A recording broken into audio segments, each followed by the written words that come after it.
70 సంవత్సరాలుగా భారతదేశాన్ని భయపెడుతూ వస్తున్న చైనాకు ఇండియా పెద్ద షాక్ ఇవ్వబోతోంది. ఇండియా వేసిన ప్లాన్ చూసి బెంబేలెత్తిపోతున్న డ్రాగన్ దేశం. చైనా వేసే ఎత్తుకు పై ఎత్తులా ఉంటుంది ఈ ప్రాజెక్ట్. ఈ ప్రాజెక్ట్ తో భారత ప్రజల ప్రాణాలు కాపాడుకోవడమే కాదు, చైనా వేసే ప్రతి కుట్రకు చెక్ పెట్టే ఆయుధంలో కూడా పనిచేస్తుంది. మరి ఇండియా ఏం చేసిందని డ్రాగన్ దేశం చైనా భయపడిపోతుంది. అంతేకాదు అమెరికా కూడా మనం చేసిన పని చూసి ఆశ్చర్యపోతోంది. అసలు విషయం ఏంటంటే, మన శత్రు దేశమైన చైనా 14వ పంచవర్ష ప్రణాళిక కింద బ్రహ్మపుత్ర నదిపై రీసెంట్ గా ప్రపంచంలోనే అతిపెద్ద జల విద్యుత్ డ్యామ్ ని కట్టడం మొదలుపెట్టింది. ఈ ప్రాజెక్టు వల్ల మన భారతదేశం అనేక సమస్యలు ఎదుర్కోవాల్సి వస్తుంది. కానీ ఈ సమస్యలను భారత్ ఎదుర్కొన్న విధానం చూసి ప్రపంచ దేశాలు అవాక్కవుతున్నాయి. చైనా ఎన్నో ఏళ్లుగా బ్రహ్మపుత్ర నది జలాలను మళ్లించి ఇండియాలో సగభాగాన్ని ఎడారిగా మార్చాలని ప్లాన్ వేసింది. బ్రహ్మపుత్ర నది జలాలను మళ్లిస్తే అరుణాచల్ ప్రదేశ్, అస్సాం, మేఘాలయ వంటి రాష్ట్రాలు నీటి కొరత ఎదుర్కోవాల్సి వస్తుంది. అదే ఆ నది జలాలను ఒక్కసారిగా విడిచిపెడితే ఈ రాష్ట్రాలు వరదల్లో కొట్టుకుపోతాయి. అరుణాచల్ ప్రదేశ్ దగ్గర ఎంటర్ అయి భారత్ లో అడుగుపెట్టి ఈ నదిపై చైనా టిబెట్ లో ఈ అతిపెద్ద డ్యామ్ ని కట్టి భారత్ ను ఒక ఆట ఆడించాలనుకుంది. ఇది ఒక రకంగా చైనా భారత్ మధ్య జరిగే నీటి యుద్ధం అని చెప్పుకోవాలి. కానీ దానికి భారత్ వేసిన ప్లాన్ తో చైనా చేసిన ప్రయత్నం వృధా అయినట్టయింది. ఇప్పుడు పరిస్థితి ఏంటంటే, బ్రహ్మపుత్ర నదిపై చైనా నిర్మించిన పంపులు విలువ లేకుండా పోతున్నాయి. భారతదేశం చైనా చేసే పనులను గమనించడమే కాకుండా ఒక real time water intelligence network ను కూడా ఏర్పాటు చేసింది. ఇది చైనా ఎప్పుడు ఏం చేయబోతుందో ముందే తెలియజేస్తుంది. చైనా నీటిని విడుదల చేసే ముందు భారత్ కు ముందస్తు హెచ్చరిక అందుతుంది. ఇవేవో ఊహాగానాలు, గాలి వార్తలు కాదు. భారత్ బ్రహ్మపుత్రపై హైటెక్ సెన్సింగ్ స్టేషన్లు, శాటిలైట్ మ్యాపింగ్, గ్రౌండ్ రాడార్ సిస్టంల ద్వారా ఈ ఘనత సాధించింది. ఇప్పుడు చైనా చేసే కుట్రలేమీ దాచలేదు. అంతేకాకుండా భారతదేశం అరుణాచల్ ప్రదేశ్ మరియు అస్సాంపై బ్రహ్మపుత్ర తీరాల మధ్య చిన్న చిన్న మరియు కొన్ని పెద్ద పెద్ద స్టోరేజ్ల నిర్మాణాన్ని చేపట్టడానికి పక్కా ప్రణాళిక సిద్ధం చేసింది.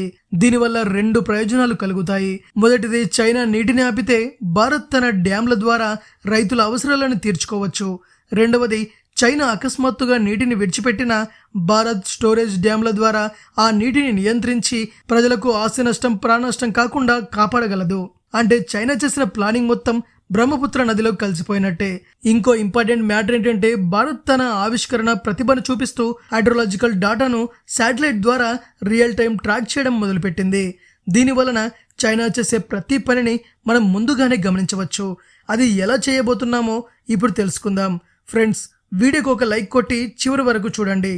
ఫ్రెండ్స్, భారత్ వేసిన ప్లాన్ ఇప్పటి కోసం కాదు, భవిష్యత్ తరాల కోసం. దాన్ని ఊహించడం చైనా వల్ల కూడా కాదు.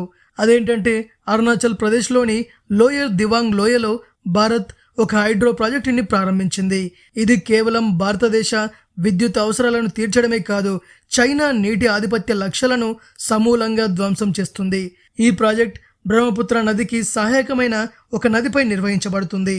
ఆ ప్రాజెక్టు పేరు దిబాంగ్ మల్టీపర్పస్ ప్రాజెక్ట్. ఇది ఒక సాధారణ డ్యామ్ కాదు, భారతదేశం యొక్క వ్యూహాత్మక ప్రణాళికలో భాగంగా నేరుగా చైనా ప్రణాళికలపై నీళ్లు జల్లే ప్రాజెక్ట్.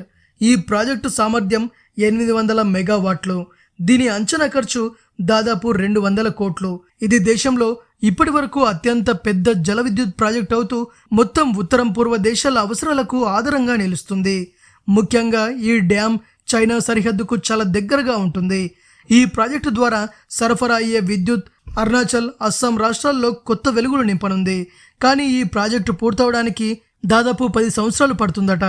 ఈ ప్రాజెక్టు కింద నిర్మించబోయే డ్యామ్ ఎత్తు 237 మీటర్లుగా ఉంటుంది. అంటే ఇది కేవలం సాంకేతిక నిర్మాణం మాత్రమే కాకుండా భారతదేశం యొక్క భవిష్యత్తును భద్రంగా ఉంచుతుంది. ఇందులో మొత్తం 6 సొరంగాలు ఉండబోతున్నాయి. ఇవి ఒకవైపున నీటిని నిల్వ చేస్తాయి, మరోవైపున విద్యుత్ ఉత్పత్తిని నిర్ధారిస్తాయి. ఈ నీటిని నిల్వ చేయడం వల్ల బ్రహ్మపుత్ర నది నీటిని పట్టి ఉంచడానికి, అలాగే ఆ నది తాకిడికి తట్టుకొని లోతట్టు ప్రాంత ప్రజలను కాపాడే శక్తి అవుతుంది. వర్షాకాలంలో అస్సాం, అరుణాచల్ ప్రదేశ్ రాష్ట్రాలు బ్రహ్మపుత్ర నది తీవ్రత వల్ల ఎన్నో సంవత్సరాలుగా అతలాకుతలం అవుతున్నాయి. కానీ ఈ ప్రాజెక్టు పూర్తయితే ఆ వరదలని అరికట్టవచ్చు. అలాగే ఆ నీటిని వృధాగా పోకుండా ఒడిసి పట్టవచ్చు. అంటే ఇప్పుడు ప్రాణ నష్టం, ఆస్తి నష్టం కాకుండా వ్యవసాయం, గ్రామీణ ప్రజలకు నీటి సదుపాయం కూడా అందుతుంది. ప్రతి సంవత్సరం వరదల కారణంగా సహాయక శిబిరాలుగా మారే రాష్ట్రాలు ఇక నుండి అభివృద్ధి పంథాలో దూసుకెళ్తాయి. ఈ ప్రాజెక్టు వల్ల భారత్ చైనాకు ఫేస్ టు ఫేస్ సవాల్ విసిరింది. చైనా బ్రహ్మపుత్రపై డ్యాంను నిర్మించి భారతదేశాన్ని నీటి సంక్షోభంలోకి నెట్టాలని చూసింది. కానీ భారతదేశం తన సత్తా ఏంటో చాటి దానికి సవాలుగా మనం ఒక కొత్త ప్రాజెక్టు కట్టబోతున్నాం. ఇది కదా భారత్ సత్తా అంటే. భారతదేశాన్ని ఎప్పుడు ఎవ్వరు అంత త్వరగా తొక్కలేరు. ఇలాంటి ఎన్ని కష్టాలు వచ్చినా భారతదేశం తట్టుకుంటుంది కూడా.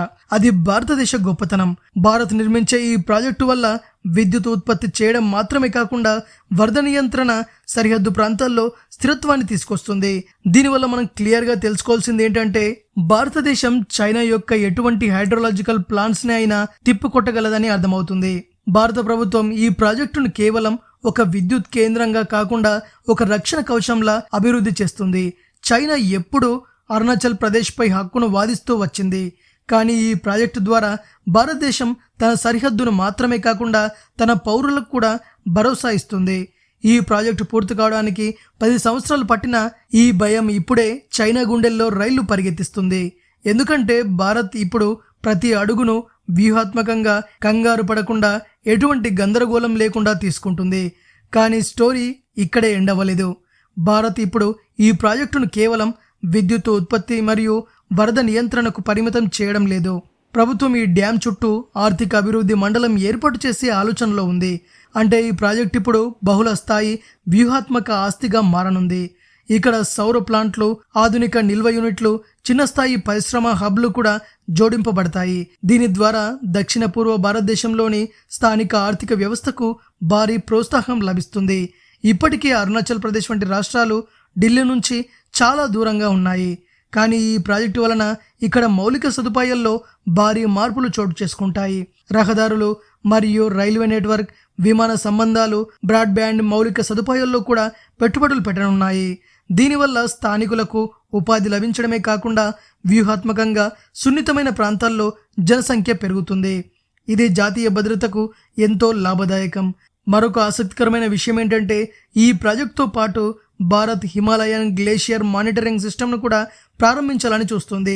దీని ద్వారా నీటి ప్రవాహం, వర్షపాతం, గ్లేషియర్ కరుగుదల వంటి ప్రతి డేటాను రియల్ టైంలో ట్రాక్ చేయవచ్చు. ఈ సిస్టమ్ భారత్లో వచ్చే వరదలు లేదా నీటి సంక్షోభాలను ముందుగానే హెచ్చరించగలదు. ఇది ప్రస్తుతం ఉన్న వాతావరణ మార్పుల కాలంలో గొప్పగా పనిచేస్తుంది. దాంతో భారత ప్రజలను ముందుగానే అలర్ట్ చేయవచ్చు, ముందుగా వచ్చే ప్రమాదాలను గుర్తించవచ్చు. అలాగే ఈ ప్రాజెక్టు పూర్తయితే పర్యాటక రంగానికి కూడా ప్రోత్సాహం అందుతుంది. డ్యామ్ చుట్టూ ఒక జలమార్గం అభివృద్ధి చేస్తే చాలా బాగుంటుంది. దాంతో పర్యాటకులు ఈ భారీ నిర్మాణాన్ని చూడటానికి వస్తారు. అలాగే ఈ ప్రాంతం యొక్క సహజ అందాలను వీక్షించవచ్చు.